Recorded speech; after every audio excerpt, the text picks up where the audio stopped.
Gold trusted gold buyers తాకట్టులో ఉన్న బంగారాన్ని విడిపించి ఈ రోజు ఉన్న మార్కెట్ ధరకే కొనబడును. మరిన్ని వివరాలకు సంప్రదించండి 7771077720.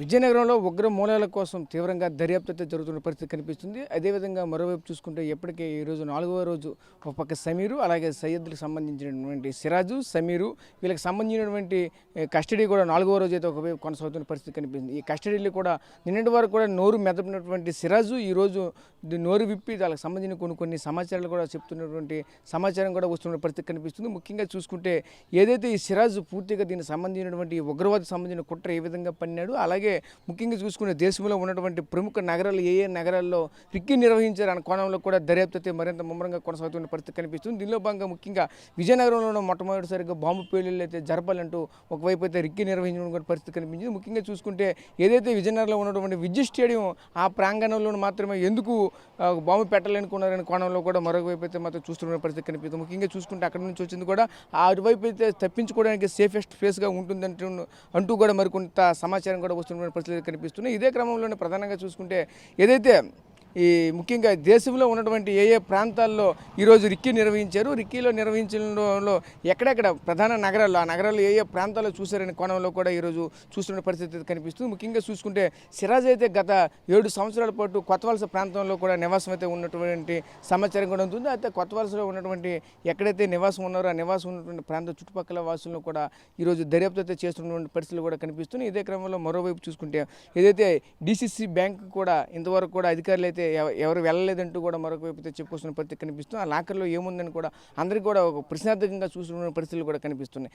అదే కాకుండా ముఖ్యంగా చూసుకుంటే ఏదైతే సిరాజ్ కావచ్చు అలాగే దీనికి సంబంధించినటువంటి సమీర్ కావచ్చు వీళ్ళిద్దరూ కూడా ఎటువంటి పన్నాగాలు పన్నారు, అది కుట్ర పన్నడానికి గల కారణాలు ఏంటి అనే విషయాలు కూడా ఇప్పుడు కూడా ఇంకా పూర్తి విషయాలు అయితే రాబట్టే ప్రయత్నం చేస్తున్నారు. ఇప్పటికే 3 రోజులు కస్టడీ గడువు గడిచినప్పటికీ ఈరోజు 4వ రోజు కూడా పూర్తిగా దీనికి సంబంధించినటువంటి సరైనటువంటి సమాచారం ఇవ్వకపోవడంతో ఏం చేయాలో తోసినటువంటి పరిస్థితులు ఈరోజు అధికారులు తలలు పట్టుకుంటున్నటువంటి పరిస్థితులు కూడా కనిపిస్తుంది. ముఖ్యంగా చూసుకుంటే ఈరోజు హైదరాబాద్లో కావచ్చు అలాగే విజయనగరంలో కావచ్చు అదేవిధంగా ముంబయి అదేవిధంగా బెంగళూరు చెన్నై ఇటువంటి ప్రముఖ నగరాల్లో కూడా ఎక్కడైతే రిక్కీ నిర్వహించినటువంటి ప్రాంతానికి కూడా వెళ్ళి కొంతమంది ఇన్వెస్టిగేషన్ ఆఫీసులు కూడా ఆ ప్రాంతాల్లో ఏం చేయాలనుకున్నారని కూడా మరొకైతే చూసుకుని వస్తున్న పరిస్థితి కనిపిస్తుంది. అది దీనిలో భాగంగా ముఖ్యంగా చూసుకుంటే ఏదైతే అహీం గ్రూప్లో ఉన్నటువంటి 20 మంది సభ్యులను అయితే ఒక మానవ బాంబులుగా తయారు చేశారంటూ మరొక వైపు అయితే మాత్రం సమాచారం అయితే వస్తుంది. అసలు ఇంతకీ వీళ్ళు ఎక్కడున్నారు, ఈ స్లీపర్ సెల్స్ ఇంతవరకు కూడా ఎక్కడున్నారు అనే కోణంలో కూడా పూర్తిగా అండుపట్టినటువంటి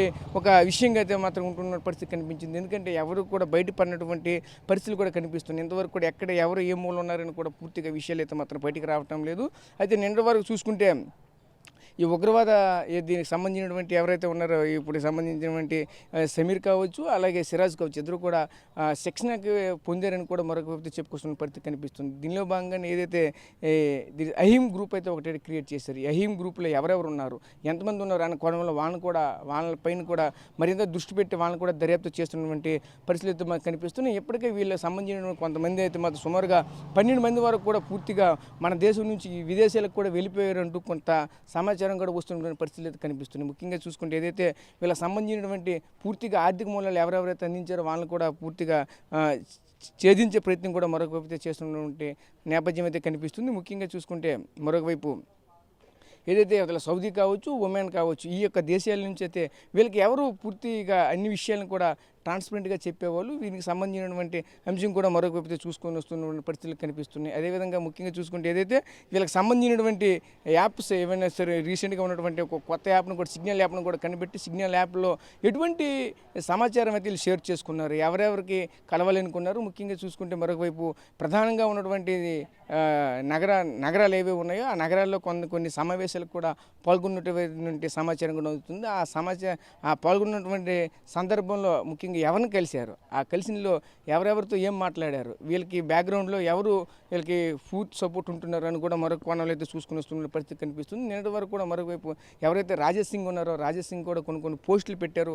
ఆ పోస్టులకి ఒకవైపు కామెంట్ చేశారు, ఆ కామెంట్ చేసే వాళ్ళని కూడా కొంతమంది ప్రోత్సహించారు. అదేవిధంగా ఒక అజ్ఞాత వ్యక్తి విశాఖలో ఉన్నటువంటి ఓ అజ్ఞాత వ్యక్తి కూడా ప్రోత్సహించారు, రెవెన్యూ శాఖలో ఉన్నటువంటి వ్యక్తి ప్రోత్సహించారంటూ వచ్చినటువంటి కథనాలు కూడా మరింత ముమ్మరమైన దర్యాప్తు కూడా మరొక చేపట్టినటువంటి పరిస్థితులు అయితే మనకు కనిపించాయి. ఇవన్నీ కూడా కూడా చూస్తూ ఉంటే తప్పుదో పట్టించడానికి అయితే ఈ విధంగా అజ్ఞాత వ్యక్తిని ఈరోజు తెరపైకి తీసుకువచ్చారనే కోణంలో కూడా ముందుకెళ్తున్న పరిస్థితి కనిపిస్తుంది. అదేవిధంగా ఈరోజు ఏదైతే రాజేష్ సింగ్ పెట్టినటువంటి వీడియోస్కి కింద చూసుకుంటే సిరాజ్ పేరుతో 2-3 అకౌంట్లు కూడా కొన్ని వచ్చి ఉంటున్నటువంటి నేపథ్యం అయితే కనిపిస్తుంది. ఏదైతే పూర్తిగా చూసుకుంటే సిరాజ్ ఊర్ రెహమాన్ పేరుతో మాత్రం ఎక్కడ కూడా కనిపించలేదంటూ మరొక వైపు అయితే అధికారుల నుంచి వచ్చినటువంటి సమాచారం కూడా కనిపిస్తుంది. ఏదేమైనా సరే ఈ యొక్క గడువు అయితే మాత్రం వీళ్ళ కస్టడీ గడువు అయితే మరొక 3 రోజుల గడువు ఉండడంతో ఇటువంటి విషయాలు రాబెడతారని కూడా మరింత ముమ్మరమైనటువంటి దర్యాప్తు కూడా మరొక వైపు చేపడుతున్న పరిస్థితి కనిపిస్తుంది. ఏదేమైనా మరొక వైపు ఖచ్చితంగా వీళ్ళ నుంచి అయితే విషయాలు రాబెట్టలేకపోతే మాత్రం మనం అసలు ఏమి చేయనట్టు అనిపిస్తుంది అంటూ కూడా మరొక వైపు అయితే మాత్రం వస్తున్నటువంటి విశ్వసనీయ వర్గాల నుంచి వచ్చినటువంటి సమాచారం కూడా మరొక వైపు తెలుస్తుంది. ఏదేమైనా సరే